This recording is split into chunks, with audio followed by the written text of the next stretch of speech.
Good morning पिला माने माई academy बा मो पाठशाला को तुम मान को स्वागत।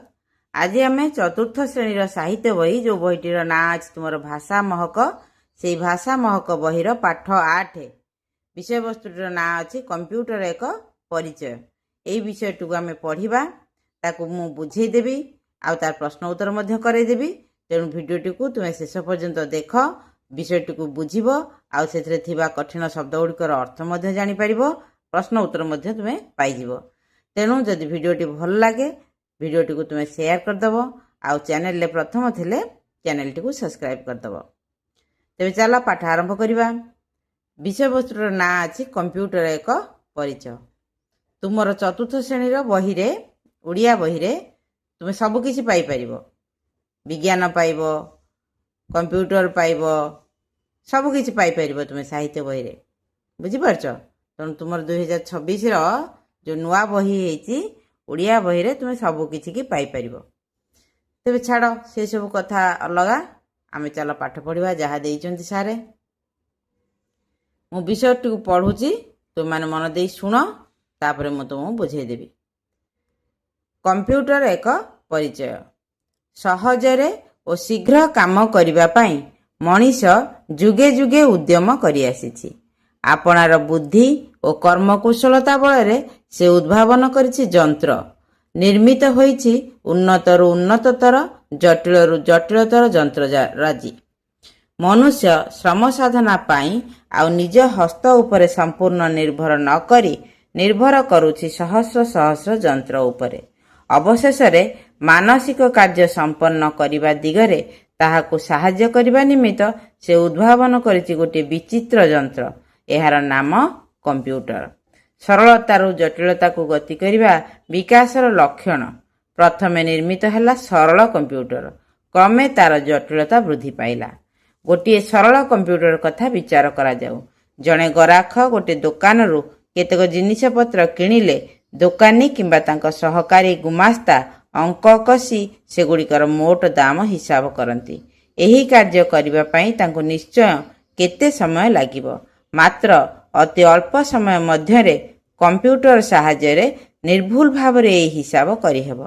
तेणु आजिकाली विभिन्न दुकान और व्यवसाय संस्थार हिसाब पत्र करिबा पई कंप्यूटर रखा जाउछि। तेबे एभली कंप्यूटर उच्च स्तरर नुहे, साधारण स्तरर। कारण दुकान रे कि होटेल रे हिसाब पत्र करिबा, बिल प्रस्तुत करिबा प्रभृति तो मामूली कथा। एथिपाई अति उच्च कोटीर कंप्यूटर आवश्यकता न थाए। ताले एई पेज रे तुमर कोन देला जे कंप्यूटर बाबद रे ए पेज रे देला। तुमे माने जानिज आजिकाली कंप्यूटर व्यतीत कौनसी काम हेई परिबो नाही। वर्तमान मु तुमको पढ़ौची मोबाइल साहाय्य। मोबाइल मध्य गोटे यंत्र। मनीष निजर कार्य को सहज सरल आउ खूब कम समय रे करिबा पई सबु बेले उद्यमरत। तेणु तार एई आवश्यकता को पूर्ण करिबा पई से दिनकु दिन एक अद्भुत रु अद्भुततम जिनिष सब यंत्रपाति सब तैयारी करछि जहा कि तार कार्य को आहुरी सहज सरल करि पारुछि। तेणु सेई भली गोटे यंत्र होछि कंप्यूटर। आ तुमे तो घरे निश्चित भाव में समस्त पाखे गोटे गोटे मोबाइल थी, बापा माँ पाखे मोबाइल थी, तुम पाठ पढ़ाई मोबाइल व्यवहार कर। सी भी हूँ एक छोट कंप्यूटर आ जहा भितर पूरा दुनियाटा आबद्ध होइकी रही मोबाइल भितर। तेणु से मोबाइल मु पढ़ौची तुम मैंने ताको देखुच से मोबाइल सी भी गोटे लेखाए कंप्यूटर। ताले मनीष ये कंप्यूटर काहींकी उद्भावन कला ना से निजर काम को सहज सरल आ शीघ्र करिबा पई एई यंत्रटी को उद्भावन करिछि। ता सहित मनुष्य अनेक किछि यंत्र उद्भावन करिछि जहा कि तार जीवन शैली को अति सरल भाव रे गति करिबा पई अति क्षिप्र गति रे से आगो को दौड़िबा पई से विभिन्न प्रकार यंत्रपाति तैयारी करिछि। ता भितरु कंप्यूटर होछि गोटे यंत्र जोटा कि आजिकाली समस्त जीवनर गोटे अंग हो गलानी। प्रत्येक लोक जीवन से चाष करू, पाठ पढ़ू, चाकरी करू, व्यवसाय करू, जहा भी करू ता पई ଏଇ କମ୍ପ୍ୟୁଟରଟି ନିହାତି ଦରକାର। କମ୍ପ୍ୟୁଟରର ଏମିତି ଆମେ ବଡ଼ କମ୍ପ୍ୟୁଟର ନେଇପାରୁ, ନାହିଁ ତ କମ୍ପ୍ୟୁଟରର ସାନ ଭାଇ ମୋବାଇଲ। ସମସ୍ତଙ୍କ ପାଖରେ ମୋବାଇଲ ଅଛି। ମୋବାଇଲ ହାତରେ ଥିଲେ ସାରା ଦୁନିଆଟାକୁ ଆମେ ହାତରେ ହାତ ମୁଠାରେ ପାଉଛୁ ବୋଲି ମଧ୍ୟ ଆମେ କହିପାରିବା। ଯେତେବେଳେ ଯାହା ଚାହିଁବା ଗୋଟେ ସେକେଣ୍ଡରେ, ମାଇକ୍ରୋ ସେକେଣ୍ଡରେ ମଧ୍ୟ ଆମେ ସେଇ ଜିନିଷ ପାଇପାରିବା। ତାହେଲେ ଆମେ ଏଥିରୁ କ'ଣ ଜାଣିଲୁ ନା ମଣିଷ ଆଉ ପରିଶ୍ରମ କରିବାକୁ ଚାହୁଁନି। ନିଜ ହାତ ଗୋଡ଼ ହଲେଇକି ଅଧିକ ପରିଶ୍ରମ କରିବାକୁ ସେ ଚାହୁଁନି। ତେଣୁ ସେ ଗୋଟାଏ ଜାଗାରେ ବସିକି ସବୁ କିଛି କାମକୁ ହାତ ଆଙ୍ଗୁଠିର ଟିପରେ, ମାତ୍ର ଗୋଟିଏ ଆଙ୍ଗୁଠିର ଟଚରେ ସେ ସବୁ କିଛି କରିଦେବା ପାଇଁକା ଚାହୁଁଛି। ତେଣୁ କମ୍ପ୍ୟୁଟରକୁ ସେ ଉଦ୍ଭାବନ କରିଛି। କିନ୍ତୁ ପ୍ରଥମେ ଦିନକୁ ଦିନ କମ୍ପ୍ୟୁଟର ମଧ୍ୟ ଆହୁରି ଉନ୍ନତତର କମ୍ପ୍ୟୁଟର ହେଇ ଚାଲିଛି। ପ୍ରଥମେ ସେ ସରଳ କମ୍ପ୍ୟୁଟର ଉଦ୍ଭାବନ କରିଥିଲା, କିନ୍ତୁ ଦିନକୁ ଦିନ କ୍ରମେ କ୍ରମେ ତାର ଜଟିଳତା ବୃଦ୍ଧି ପାଉଛି। ଯେତେ ଜଟିଳ ପ୍ରଶ୍ନ ତା ପାଖରେ ପହଞ୍ଚିବ, ସେତେ ଶୀଘ୍ର କେମିତି ସେ ଏତେ ଶୀଘ୍ର ଉଦ୍ଭାବନ କରିପାରିବ ବା ତାର ଉତ୍ତର ଦେଇପାରିବ, ସେଥିପ୍ରତି ମଣିଷ ସବୁବେଳେ ସଚେତନ ଚାଲିଛି। ଗୋଟେ ସରଳ କମ୍ପ୍ୟୁଟର କଥା ସେ କାହାକୁ କହିଛି ନା ଗୋଟେ ଦୋକାନକୁ ତମେ ଜିନିଷ କିଣିବାକୁ ଗଲ, ଦୋକାନୀ ତୁମକୁ ଜିନିଷ ଦେଲା, ପଇସା ହିସାବ କରିବ ନା ନାହିଁ? ତୁମଠାରୁ ପଇସା ନେଲା, ତୁମେ କେତେ ଟଙ୍କାର ଜିନିଷ ନେଲ ସେ ବାବଦରେ ସେ ତାର ଖାତାରେ ଲେଖିବ। ଗୋଟିଏ ପରେ ଗୋଟିଏ ଜିନିଷ ଲେଖିବ, ଗୋଟିଏ ଜିନିଷର ଦାମ ଲେଖିବ, ଗୋଟିଏ ଜିନିଷ ନାଁ ଲେଖିବ, ତାପରେ ଦାମ ଲେଖିବ। ଏମିତି ଲେଖି ଶେଷରେ ସେ ତାକୁ ମିଶେଇକିରି ହିସାବ କରିବ। ତାପରେ ତମେ କେତେ ଦେଲ ତାକୁ ଫେଡ଼ିବ, ଯାହା କରିବ ସେଟା ଅଲଗା କଥା। କିନ୍ତୁ ଏହି କାମ କରିବା ପାଇଁ ତ କେତେ ସମୟ ଲାଗିବ? ସେଥିପାଇଁକା ସେ କମ୍ପ୍ୟୁଟରଟିଏ ରଖିଥାଏ। ଖୁବ୍ କମ୍ ସେକେଣ୍ଡ ମଧ୍ୟରେ ସେ ତମକୁ ହିସାବଟା ଦେଇଦେବ। ଏତିକି ଜିନିଷ ନେଲ, ଏତିକି ପଇସା, ତମେ ଦେଇଛ ଏତିକି ପଇସା, ଫେରେଇଲା ଏତିକି ପଇସା, ବା ଏଇଆ ଜିନିଷ। ତେଣୁ ଏଇଟା ହଉଛି ସାଧାରଣ କଥା। ହିସାବ କିତାବ କରିବା ପାଇଁକା ଦୋକାନରେ ଯୋଉ ସବୁ କମ୍ପ୍ୟୁଟର ରଖାହଉଛି ସେଗୁଡ଼ିକ ହଉଛି ସରଳ କମ୍ପ୍ୟୁଟର।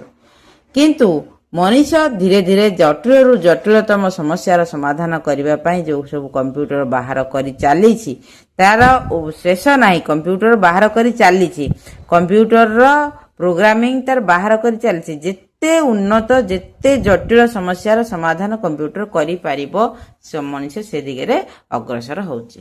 ତ ପରବର୍ତ୍ତୀ ପେଜରେ କ'ଣ ଅଛି ଚାଲ ଦେଖିଦେବା।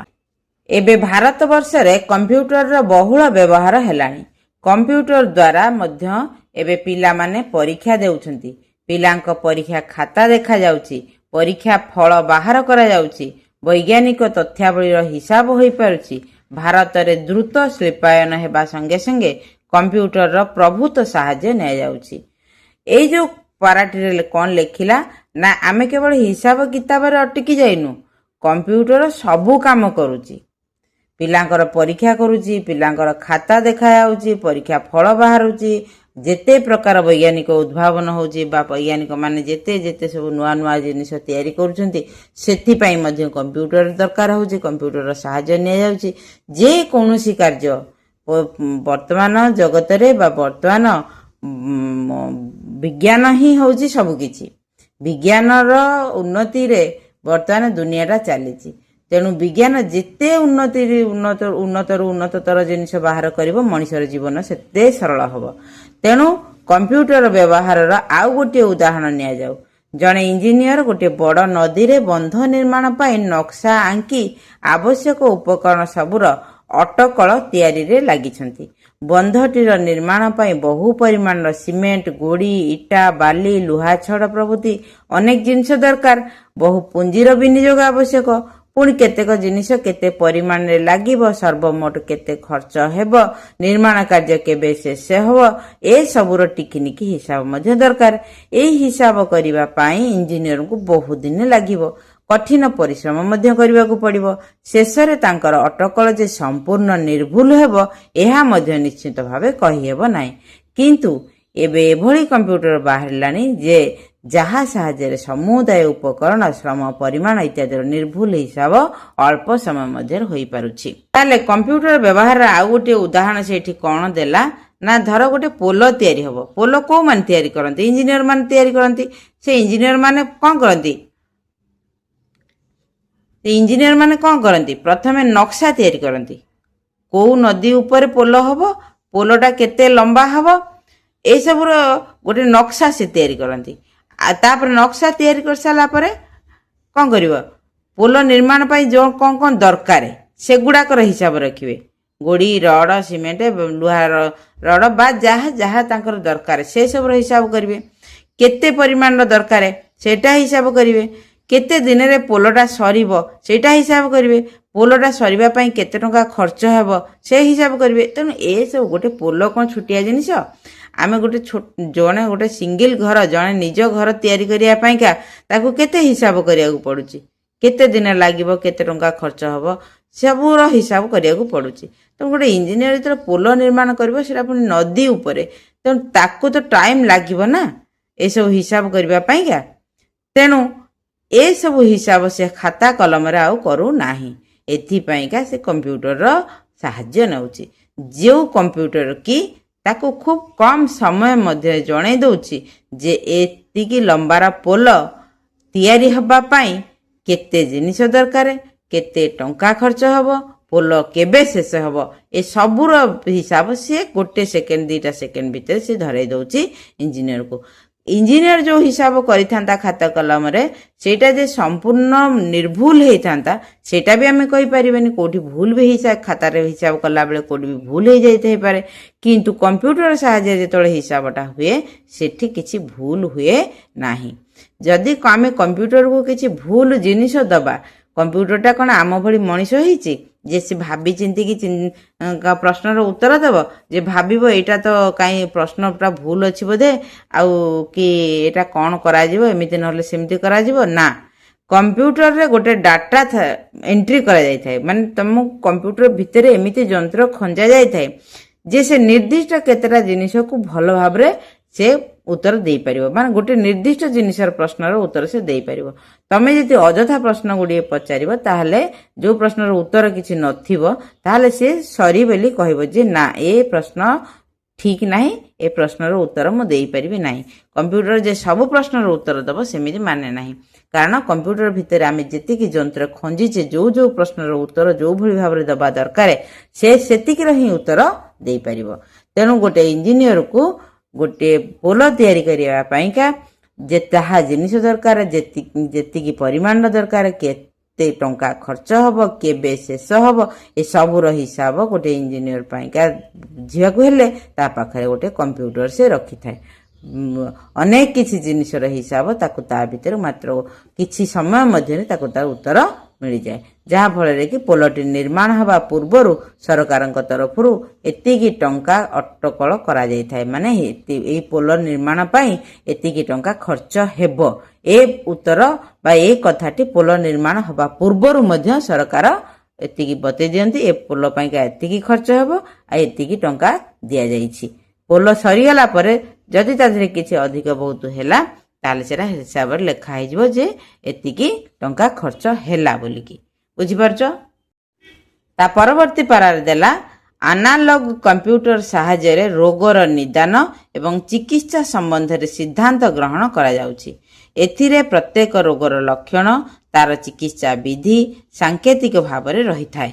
ଡାକ୍ତରଖାନାରେ କିମ୍ବା ଔଷଧ ଦୋକାନରେ ଥିବା ଏହି କମ୍ପ୍ୟୁଟରକୁ ଶାରୀରିକ ଅସୁସ୍ଥତାର ଲକ୍ଷଣ ମାନ ଜଣାଇଦେଲେ ତାହା ସଙ୍ଗେ ସଙ୍ଗେ ରୋଗୀ ପାଇଁ କି ଔଷଧ ଲୋଡ଼ା, ତାର ସେବନ ବିଧି କ'ଣ, ଏସବୁ ରୋଗୀକୁ ଅବଗତ କରାଇ ଦିଆଯାଉଛି। ଆଚ୍ଛା, ଆଉ ଗୋଟେ କମ୍ପ୍ୟୁଟର ଅଛି ଯାହାର ନାଁ ହେଉଛି ଆନାଲଗ କମ୍ପ୍ୟୁଟର। ଏଇ କମ୍ପ୍ୟୁଟର କ'ଣ କରେ ନା ଏ କମ୍ପ୍ୟୁଟର କ'ଣ କରେ, ରୋଗର ନିଦାନ କରେ। କୌଣସି ରୋଗୀର ରୋଗ, କୌଣସି ରୋଗୀ ଆସିଛି ଡାକ୍ତରଖାନାକୁ, ସେ ତାର ରୋଗର ନିଦାନ ପାଇଁ ଆସିଛି, ରୋଗରୁ ସୁସ୍ଥ ହେବା ପାଇଁକି ଆସିଛି। ତେଣୁ ଏଇ ଯେଉଁ ଆନାଲଗ କମ୍ପ୍ୟୁଟର ସାହାଯ୍ୟରେ ମଧ୍ୟ ଆମେ ରୋଗର ନିବାରଣ, ଆମେ ରୋଗଠାରୁ ସୁସ୍ଥ ହେଇପାରୁଛୁ। କେମିତି? ଆମେ ଯଦି କମ୍ପ୍ୟୁଟରରେ ଲେଖିକି ଦେବା ଯେ ମୋର ଏଇ ଲକ୍ଷଣ ହେଉଛି, ମୋତେ ଏଇଆ ଅସୁବିଧା ହେଉଛି, ତାହେଲେ କମ୍ପ୍ୟୁଟର ସାଙ୍ଗେ ସାଙ୍ଗେ ସେ ରୋଗଟା କ'ଣ, ସେ ରୋଗ ପାଇଁ କ'ଣ ଔଷଧ ଦରକାର, ସେ ଔଷଧକୁ କେମିତି ଖାଇବା, କେତେବେଳେ ଖାଇବା, ଏ ସବୁ ଲେଖିକି ସେ ପଠେଇ ଦେଉଛି। କେତେ ସହଜ ମଣିଷ ଜୀବନ ହେଇଗଲାଣି। ଆଉ ଏଠି ଡାକ୍ତରମାନଙ୍କର ବି ଦରକାର ପଡ଼ୁନି ଯେ ରୋଗୀର ରୋଗ କ'ଣ ହେଇଛି, ତା ପାଇଁ ଔଷଧ କ'ଣ ଲେଖିବେ। କେବଳ ଅସ୍ତ୍ରୋପଚାର ସମୟରେ ଡାକ୍ତରମାନଙ୍କର ଆବଶ୍ୟକତା ହେଉଛି, କିନ୍ତୁ ମେଡିସିନ ପାଇଁକା ଲୋକମାନେ ନିଜ ମୋବାଇଲରେ ଲକ୍ଷଣ ଲେଖି ଦେଉଛନ୍ତି, ମେଡିସିନ ବି ନାଁ ଜାଣି ଦେଉଛନ୍ତି, ମେଡିସିନଟା କେବେ ଖାଇବ, କେତେଟା ଖାଇବ, କେତେ ଦିନ ଖାଇବ, ଏ ସବୁ ଜିନିଷ ଆସିଯାଉଛି।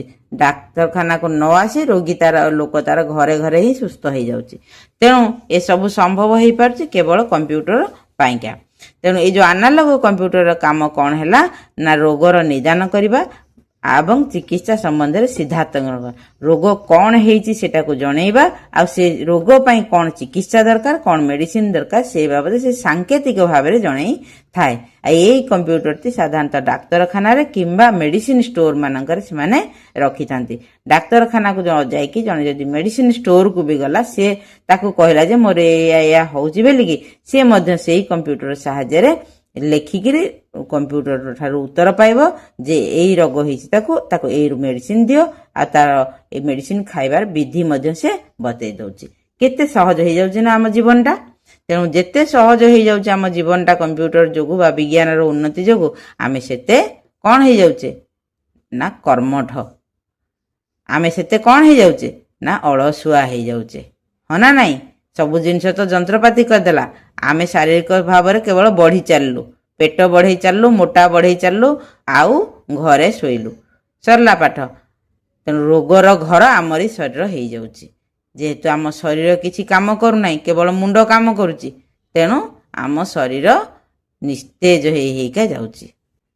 ପରବର୍ତ୍ତୀ ପେଜରେ କ'ଣ ଦେଲା, କମ୍ପ୍ୟୁଟର ସାହାଯ୍ୟରେ ପ୍ରଶ୍ନର ଉତ୍ତର ମିଳିବା ସମ୍ଭବ ହେଉଛି କିପରି?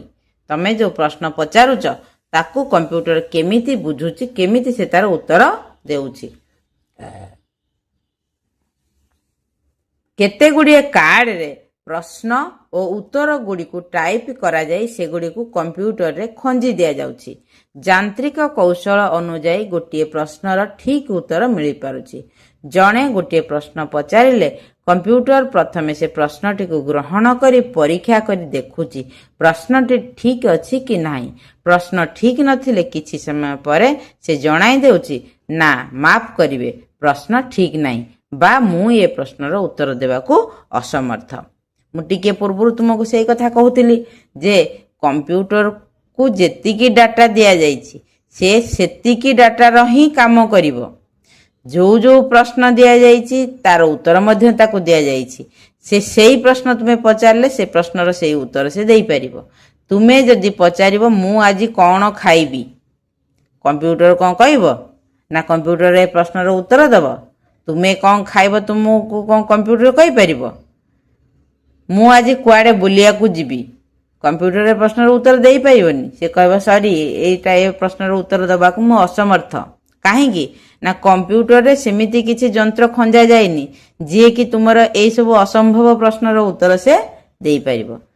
ତା ପରବର୍ତ୍ତୀ କ'ଣ ଦେଲା, କୌଣସି ସମସ୍ୟାର ସମାଧାନ ପାଇଁ କେତେକ ଶକ୍ତିଶାଳୀ ଆନାଲଗ କମ୍ପ୍ୟୁଟର ପ୍ରଶ୍ନ ଗ୍ରହଣ କରିବା, ବିଶ୍ଳେଷଣ କରିବା ଆଦି କାର୍ଯ୍ୟରେ ବହୁ ସଂଖ୍ୟକ ଉପଯନ୍ତ୍ରର ସାହାଯ୍ୟ ନେଉଛି। ଏବେ ବିଶେଷଜ୍ଞମାନେ ଚେଷ୍ଟା କରି କଥା କୁହା କମ୍ପ୍ୟୁଟର ନିର୍ମାଣ କରିବାରେ ସମର୍ଥ ହୋଇଛନ୍ତି। ବାସ୍ତବରେ ଏ ଯୁଗକୁ କମ୍ପ୍ୟୁଟର ଯୁଗ କହିଲେ ଅତ୍ୟୁକ୍ତି ହେବ ନାହିଁ।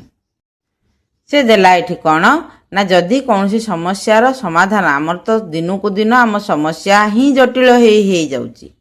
ଆମର ଯେଉଁ ସମସ୍ୟା, ଆଗରୁ ଲୋକମାନଙ୍କ ଜୀବନରେ ସମସ୍ୟା ହିଁ ନଥିଲା। ଯେଉଁ ସମସ୍ୟା ଥିଲା ସେ ସମସ୍ୟାର ସମାଧାନ ତାଙ୍କ ହାତ ପାହାନ୍ତାରେ ହିଁ ଥିଲା। ସେମାନେ ନିଜେ ନିଜେ ହିଁ ସେ ସମସ୍ୟାର ସମାଧାନ କରିପାରୁଥିଲେ। କିନ୍ତୁ ଆଜିକାଲି ଦୁନିଆରେ ଆମେମାନେ ଯେଉଁ ସମସ୍ୟାର ସମ୍ମୁଖୀନ ହେଉଛୁ ସେ ସମସ୍ୟାର ସମାଧାନ ଆମ ହାତ ପାହାନ୍ତାରେ ନାହିଁ। ଆମେ ପୁରା ଉପରକୁ ହାତ ଟେକି ଦେଉଛେ, କାରଣ ଆମର ସେସବୁ ସେତିକି ଶକ୍ତି ନାହିଁ। ଆମେ ସେସବୁ ସମସ୍ୟା ଏମିତି, ସେ ସମସ୍ୟା ଗୁଡ଼ିକୁ ବି ଆମେ ତିଆରି କରିଛେ। ସେ ସମସ୍ୟା ଗୁଡ଼ିକ ଯେ ସ୍ୱତଃସ୍ଫୂର୍ତ୍ତ ହେଇଛି ସେମିତି ନାହିଁ। ଆମେ ତିଆରି କରିଥିବା ସମସ୍ୟାର ସମାଧାନ ଆମ ପାଖରେ କିନ୍ତୁ ନାହିଁ। ସେ ସମସ୍ୟାର ସମାଧାନ କରିବା ପାଇଁ ଆମକୁ ଏମିତି ଯନ୍ତ୍ରପାତି ଉପରେ ନିର୍ଭର କରିବାକୁ ପଡୁଛି। ଯେ କମ୍ପ୍ୟୁଟରକୁ ତମେ ଯେମିତିଆ ପ୍ରଶ୍ନ ଦେବ କମ୍ପ୍ୟୁଟର ସେ ପ୍ରଶ୍ନର ଉତ୍ତର ଦେଇଦେବ, କିନ୍ତୁ ଯେଉଁ ପ୍ରଶ୍ନଟା ଉତ୍ତର ସେ ଦେଉଛି ସେଇ ପ୍ରଶ୍ନର ଉତ୍ତର ଦେବା ପାଇଁକା ହିଁ ତା ଭିତରେ ଯନ୍ତ୍ର ଖଞ୍ଜା ଯାଇଛି। ତୁମ ଅଯଥା ପ୍ରଶ୍ନର ଉତ୍ତର ସେ ଦେଇପାରିବନି। ଆଉ ଏଇ କମ୍ପ୍ୟୁଟର ଯେଉଁ ତୁମେ ଦେଖୁଛ ଗୋଟିଏ ଯନ୍ତ୍ର, ଏଇ ଯେଉଁ ଯନ୍ତ୍ରଟିକୁ କାମରେ ସାହାଯ୍ୟ କରିବା ପାଇଁ ଉପଯନ୍ତ୍ର ସବୁ ଅନେକ, ବହୁ ସଂଖ୍ୟକ ଉପଯନ୍ତ୍ର ତାର ଦରକାର। ଖାଲି ସେଇ କମ୍ପ୍ୟୁଟରଟି ସ୍କ୍ରିନଟି ଯେଉଁ ଦେଖୁଛ ସେତିକ ଯୋଗୁଁ କମ୍ପ୍ୟୁଟର ତମର ଚାଲୁନି। କମ୍ପ୍ୟୁଟର ଚାଲିବା ପାଇଁ ଅନେକ ଉପଯନ୍ତ୍ରର ମଧ୍ୟ ଆବଶ୍ୟକତା ଅଛି। ତେଣୁ ବାସ୍ତବରେ ଏ ଯୁଗକୁ କମ୍ପ୍ୟୁଟର ଯୁଗ କୁହାହେଉଛି, କାହିଁକି ନା ଆମର ପ୍ରତ୍ୟେକଟି କାର୍ଯ୍ୟ କମ୍ପ୍ୟୁଟର ଉପରେ ହିଁ ନିର୍ଭର ହୋଇ ଗଲାଣି, ଘରଠୁ ବାହାର ପର୍ଯ୍ୟନ୍ତ। ତା ପରବର୍ତ୍ତୀ ପେଜରେ କ'ଣ ଦେଲା ବା ପାରାଗ୍ରାଫରେ କ'ଣ ଦେଲା ନା କମ୍ପ୍ୟୁଟର ଏଇଭଳି ଭାବରେ ମାନବ ସମାଜର ଅଶେଷ କଲ୍ୟାଣ ସାଧନରେ ଲାଗୁଛି, ମାନବ ଜାତିର ମାନସିକ ପରିଶ୍ରମକୁ ଅନେକ ପରିମାଣରେ ଲାଘବ କରୁଛି। ତଥାପି କମ୍ପ୍ୟୁଟର ହେଉଛି ଏକ ଯନ୍ତ୍ର, ମନୁଷ୍ୟ ହିଁ ଏହାକୁ ସକ୍ରିୟ ଓ ନିୟନ୍ତ୍ରଣ କରିଥାଏ। ଏହାର ସୁପରିଚାଳନା ମଣିଷର ଦାୟିତ୍ୱକୁ ଯେଭଳି ଲାଘବ କରିଦିଏ, କୁପରିଚାଳନା ଠିକ୍ ସେଇଭଳି ଭାବରେ ତା ପାଇଁ ଅନେକ ସମସ୍ୟା ଠିଆ କରିଦେଇଥାଏ। ଏଥିପାଇଁ ଏହାର ବ୍ୟବହାରରେ ଯଥେଷ୍ଟ ସାବଧାନତା ଅବଲମ୍ବନ କରିବାକୁ ହେବ। ଏ ଟପିକ୍ର ପଢ଼ିଲୁ ଆମେ ଯେଉଁ ଟପିକ୍, ତାର ସବୁଠାରୁ ମୂଲ୍ୟବାନ ପାରାଗ୍ରାଫଟି ହେଉଛି ଏଇ ପାରାଗ୍ରାଫଟି। ଶେଷ ପାରାଗ୍ରାଫଟି ହେଉଛି ସବୁଠାରୁ ମୂଲ୍ୟବାନ ପାରାଗ୍ରାଫ। କାହିଁକି ନା ଏଥିରେ କ'ଣ ଦେଲା, କମ୍ପ୍ୟୁଟରକୁ କିଏ ତିଆରି କରିଛି? ମଣିଷ ତିଆରି କରିଛି।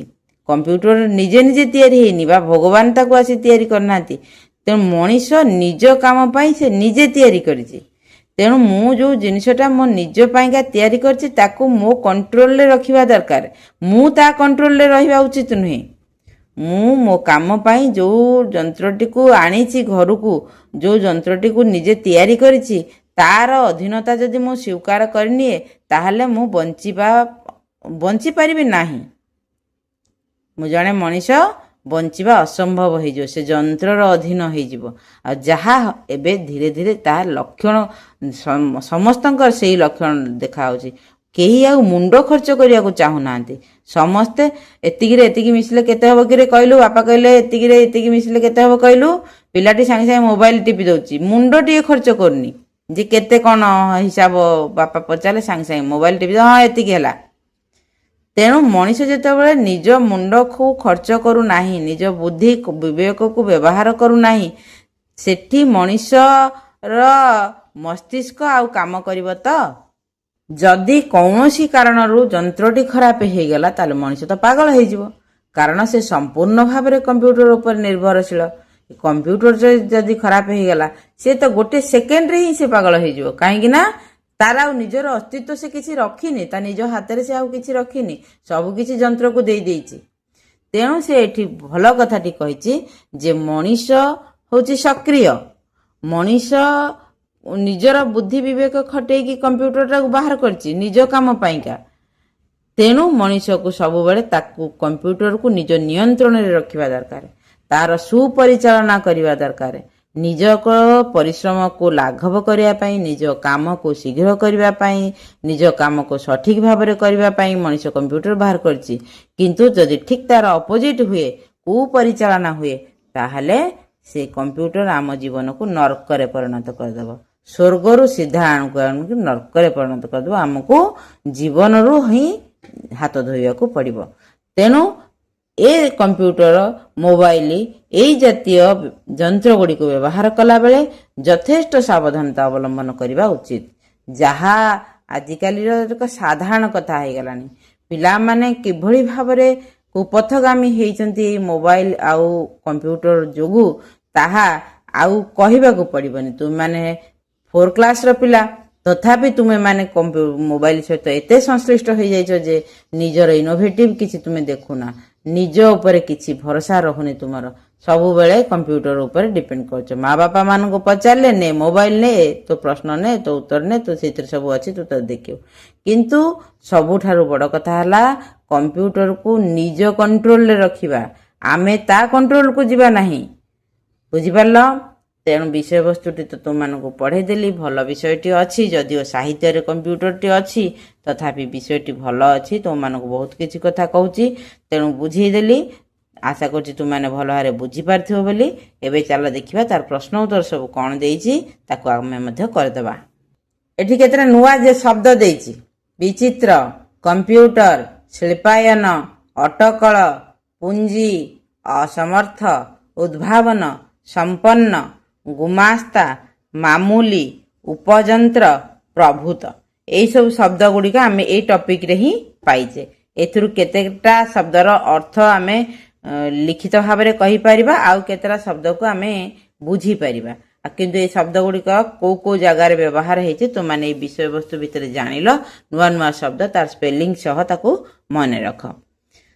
तापर देला आस कथा हेबा माने ए जो 5टी क्वेश्चन देछि आकु हमें ओराली कथाबार्ता हेबा जदि आवश्यक हुए ताहले मु ए प्रश्न गुड़िकर उत्तर मध्य तुमको लिखित भाव में देखिए देवी आ तुमे ताकू लेखि नब आ मन रखिबो करे कौन देला तुमर बही ए वर्ष अति अद्भुत हेछि कोठी ए आस कथा हेबारे एठी 1 नंबर देई थाए एठी किछि देइनी खाली क ख ग घ हुआ एठी उत्तर लेखरे 1 नंबर एठी आरंभ कला केतेक बही रे एठी 1 नंबर एठी भी 1 नंबर तेनु जहा चलीछि आ तेनु पढ़िबा प्रश्नटा कौन अछि करे दैनंदिन जीवन रे किए आमर बंधु भाव रे छिड़ा होइछि एई विषय वस्तु हिसाब रे प्रश्नर उत्तरटी हबो दैनंदिन जीवन रे कंप्यूटर आमर बंधु भाव रे छिड़ा होइछि केउ सब स्थान रे कंप्यूटर को व्यवहार करा जाउछि तुम जानिलो स्कूल बैंक ऑफिस जो जो जगह रेल स्टेशन बस स्टेशन सब जगह रे ताऊ कंप्यूटर व्यवहार करा होछि आधुनिक विज्ञान रो सर्वश्रेष्ठ दान कोन ना कंप्यूटर कंप्यूटर आमर केउ काम रे आसे सब काम रे आसे पाठ पढ़ुचु गीत शुणुचु नाच देखुचु चलचित्र देखुचु राजनीति विषय जानुचु पृथ्वी विषय जानुचु सबु जहाँ आमर समस्या होची गणितर समाधान भी करूचु सब किछि काम हमें कंप्यूटर सहायता कर पारचु तुमे कंप्यूटर देखिछ कि निश्चित देखिछु केउठार देखिछ घरे तो देखिछु स्कूल ले भी देखिछु बैंक रे देखिछु सब देखिछु तेबे एई प्रश्न गुड़िकर उत्तर मु लिखित भाव में लिखि देछि चलो सेटुकु मु पढ़ेई दउची तुम माने ताकू सुनि नियो देख 1 नंबर कर प्रश्न थिला जहा तार उत्तर मु कौन लिखिछि दैनंदिन जीवन रे कंप्यूटर आमर बंधु भाव रे छिड़ा होइछि खर उत्तर रे विद्यालय बैंक डाक्तरखाना कार्यालय रेल स्टेशन एवं विमान बंदर इत्यादि स्थान रे कंप्यूटर को व्यवहार करा जाउछि ता व्यतीत तुमे अन्य जगह रे मध्ये लिखि पारिबो आधुनिक विज्ञान रो सर्वश्रेष्ठ दान होउछि कंप्यूटर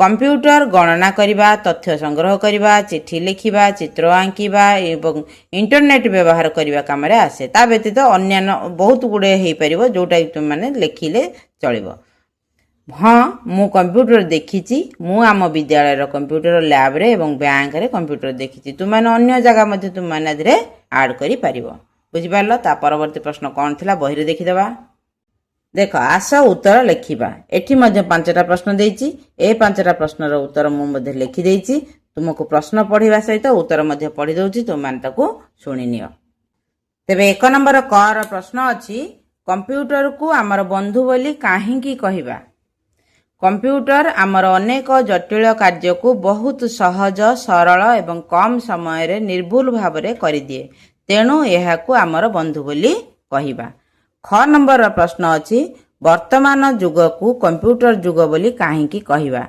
उत्तर रे मु कोन लिखिछि ना आजिकाली मानव जीवन रो प्रत्येक क्षेत्र रे यथा शिक्षा चिकित्सा बैंकिंग जोगाजोग और व्यवसाय सबुठारे कंप्यूटर रो बहुल व्यवहार हेउथिबारु वर्तमान युग को कंप्यूटर युग बोली कहिबा ग नंबर प्रश्न अछि कंप्यूटर रो आवश्यकता कोन कार्य को द्रुत और सठिक भाव में करिबा विपुल परिमाण तथ्य को सुरक्षित भाव संरक्षित कर रखिबा एवं समय बंचाइबा पई कंप्यूटर रा आवश्यकता रहिछि 4 नंबर प्रश्न बा घर प्रश्न थिला एनालॉग कंप्यूटर द्वारा की कार्य करा जाय एनालॉग कंप्यूटर द्वारा भौतिक परिमाण यथा तापमात्रा चाप विद्युत प्रवाह एवं तरल पदार्थर प्रवाह आदि को क्रमागत भावे मापिबा एवं गणना करिबा कार्य करिथाय एनालॉग कंप्यूटर आउ कोन करथाय ना एनालॉग कंप्यूटर सहायता रे रोगर निदान एवं चिकित्सा संबंध रे सिद्धांत ग्रहण करा जाउछि बा करा जाय थाय बुझि पारछो तापर 1 नंबर प्रश्न अछि दैनंदिन जीवन रे कंप्यूटर हमर केउ काम रे आसे तार उत्तर मु कोन लिखिछि देखि देबा तार उत्तर रे मु लिखिछि दैनंदिन जीवन रे कंप्यूटर मेल पठाइबा गीत सुनिबा चलचित्र देखिबा ऑनलाइन पाठ पढ़ा टिकट बुकिंग करिबा एवं विभिन्न बिल पैठ करिबा काम रे आसुछि बुझि पारछो एटा गला उत्तर लेख तापर तुम बही रे कोन प्रश्न देछि देखि देबा नंबर रे देछि निम्नलिखित शब्द गुडी को व्यवहार करी वाक्य गठन कर उद्भावन विचित्र आधुनिक कंप्यूटर आ बहुल एई 5टी वाक्यर 5टी शब्दर वाक्य गठन मु एठार लिखि दउची तापर तुम मानको मु पढ़ाई देबी बुझि पारलो देख उद्भावन लगे वाक्यटी मु कोन लिखिली मार्कोनी रेडियो उद्भावन करथिले विचित्र ए पृथ्वी रे अनेक विचित्र जीवजंतु देखा जांती आधुनिक ଆଧୁନିକ ଭାରତର ଶ୍ରେଷ୍ଠ ଉଦ୍ଭାବନ କମ୍ପ୍ୟୁଟର। କମ୍ପ୍ୟୁଟର ଆମ ହାତରେ ଥିବା ମୋବାଇଲ ଏକ ଛୋଟ କମ୍ପ୍ୟୁଟର ଅଟେ। ମୋବାଇଲର ବହୁଳ ବ୍ୟବହାର ସ୍ୱାସ୍ଥ୍ୟ ପକ୍ଷେ ହାନିକାରକ। ବୁଝିଗଲା। ତାପରେ 3 ନମ୍ବର ପ୍ରଶ୍ନ କ'ଣ ଦେଇଛି? ଯେପରି ପିଲାର ବହୁବଚନ ପିଲାମାନେ, ସେହିପରି ନିମ୍ନଲିଖିତ ଶବ୍ଦଗୁଡ଼ିକର ବହୁବଚନ କ'ଣ ହେବ? ଆସ ଲେଖିବା। ମଣିଷର ମଣିଷମାନେ, ସେ ସେମାନେ, ଲୋକ ଲୋକମାନେ, ମୁଁ ଆମ୍ଭେମାନେ ବା ଆମ୍ଭେ, ତୁମ୍ଭେ ତୁମ୍ଭେମାନେ। ବୁଝିପାରୁଛ?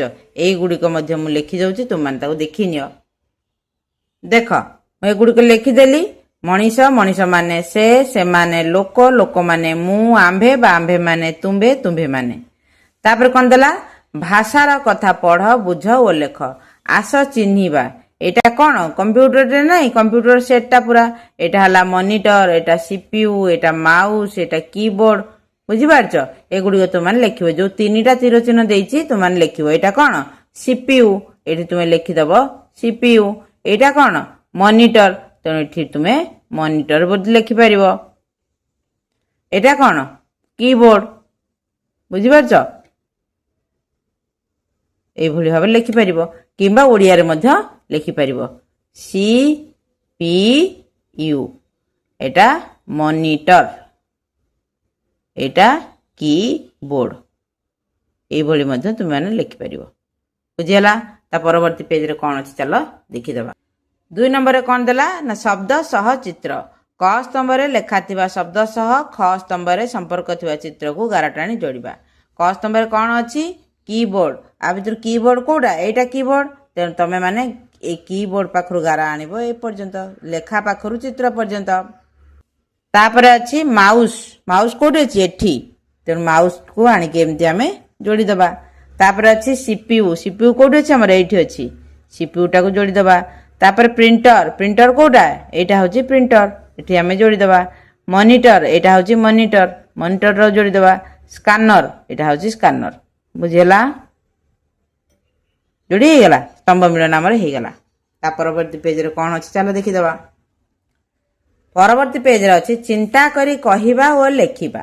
ନିମ୍ନଲିଖିତ ଶବ୍ଦଗୁଡ଼ିକ ମଧ୍ୟରୁ କେଉଁଠି କାର୍ଯ୍ୟକୁ ଓ କେଉଁଠି ଗୁଣକୁ ବୁଝାଉଛି ବାଛି ପାଖ କୋଠରୀରେ ଲେଖିବା।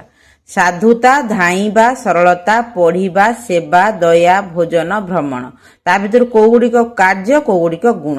ଆଚ୍ଛା, ପ୍ରଥମେ ଦେଲା ସାଧୁତା। ସାଧୁତା ହେଉଛି ଗୋଟେ ଗୁଣ, ତେଣୁ ଆମେ ଏଇଠି ଲେଖିବା, ଗୁଣ ତଳକୁ ଲେଖିବ ସାଧୁତା। ତାପରେ ଧାଇଁବା। ଧାଇଁବା ହେଉଛି ଗୋଟେ କାର୍ଯ୍ୟ। ଧାଇଁବା ମାନେ କ'ଣ? ଦୌଡ଼ିବା। ଧାଇଁବାଟାକୁ କାର୍ଯ୍ୟ ତଳେ ଲେଖିବା। ସରଳତା। ସରଳତା ଗୋଟିଏ ଗୁଣ, ତେଣୁ ଗୁଣ ତଳେ ଆମେ ସରଳତା ଲେଖିବା। ପଢ଼ିବା। ପଢ଼ିବା ହେଉଛି ଗୋଟେ କାର୍ଯ୍ୟ। ପଢ଼ିବା ତେଣୁ କାର୍ଯ୍ୟ ତଳକୁ ଲେଖିବା। ସେବା। ସେବା ହେଉଛି ଗୋଟେ ଗୁଣ। ତାପରେ ଦୟା। ଦୟା ମଧ୍ୟ ହେଉଛି ଗୋଟେ ଗୁଣ। ଭୋଜନ। ଭୋଜନ ମାନେ ଖାଇବା, ତେଣୁ ସେଇଟା ଗୋଟେ କାର୍ଯ୍ୟ। ତାପରେ ଭ୍ରମଣ। ଭ୍ରମଣ ମଧ୍ୟ ବୁଲିବା, ସେଇଟା ମଧ୍ୟ ଗୋଟେ କାର୍ଯ୍ୟ। এইଭଳି ଭାବରେ ତୁମମାନେ ମଧ୍ୟ ଲେଖିଦେବ। ତାପରେ କ'ଣ ଦେଇଛି? କମ୍ପ୍ୟୁଟର ଉପକାରିତା ବିଷୟରେ 5 ଧାଡ଼ି ଲେଖ।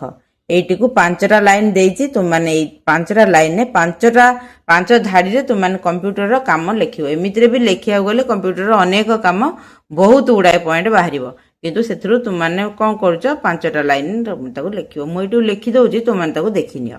ତାହେଲେ କମ୍ପ୍ୟୁଟର ଉପକାରିତା ବିଷୟରେ ମୁଁ କ'ଣ ଲେଖିଲି ନା କମ୍ପ୍ୟୁଟର ସାହାଯ୍ୟରେ ଆମେ ଗଣିତ ସମାଧାନ କରିଥାଉ। କମ୍ପ୍ୟୁଟର ସାହାଯ୍ୟରେ ଆମେ ଚିତ୍ର ଆଙ୍କିଥାଉ। କମ୍ପ୍ୟୁଟର ଯୋଗୁଁ ଆମେ ଦୂରରେ ଥିବା ବନ୍ଧୁଙ୍କୁ ଦେଖିପାରୁଛୁ। ପ୍ରତ୍ୟେକ କ୍ଷେତ୍ରରେ କମ୍ପ୍ୟୁଟର ବ୍ୟବହାର ଯୋଗୁଁ ଆମ କାର୍ଯ୍ୟ ସହଜ ହେଉଛି। ଇଞ୍ଜିନିୟର ମାନେ ବିରାଟ ବିରାଟ ପୋଲ ଓ ଅଟ୍ଟାଳିକା ନିର୍ମାଣ କରିପାରୁଛନ୍ତି। ବୁଝିପାରୁଛ? ତା ପରବର୍ତ୍ତୀ ପେଜରେ କ'ଣ ଅଛି ଚାଲ ଦେଖିଦେବା। ଦେଖ, ଏଠି କ'ଣ ଦେଲା? 3 ନମ୍ବର, ନିମ୍ନ କୋଠରୀରେ କିଛି ବର୍ଣ୍ଣ ଓ ମାତ୍ରା ଦିଆଯାଇଛି।